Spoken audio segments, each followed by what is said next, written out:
میکنم برای شیروی نر یوان، برای مردم یوان زمین.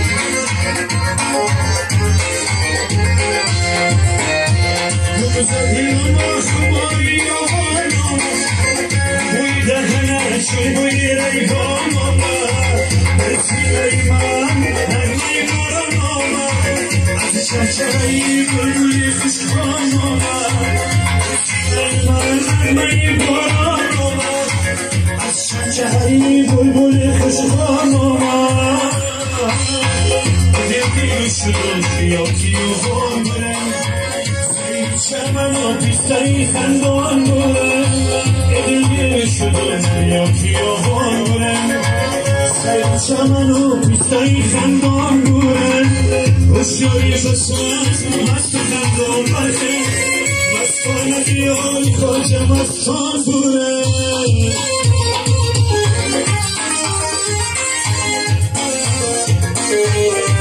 سربلند باشن برادرها، مردم شریف یوان، مردم دهنه سربلند باشن.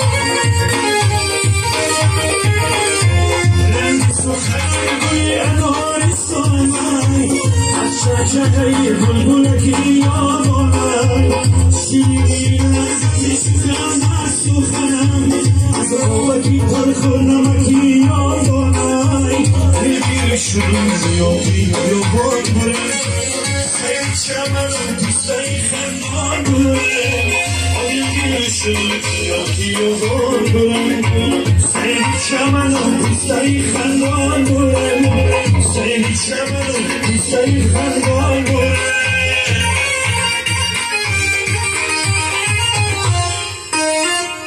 یک جهان تشکر.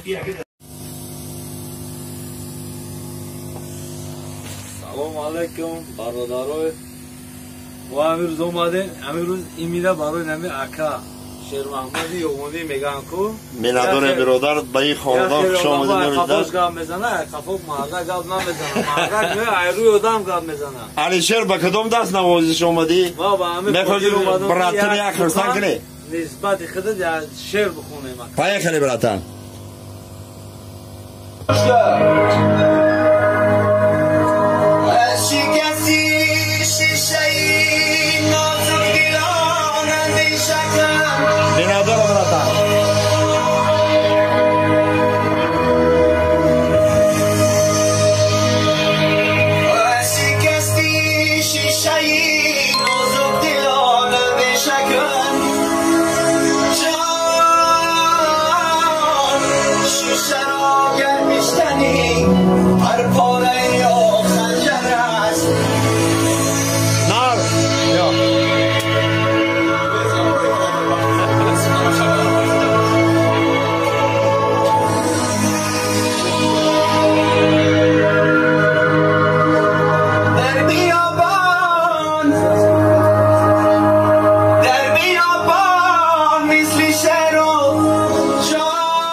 مردم تا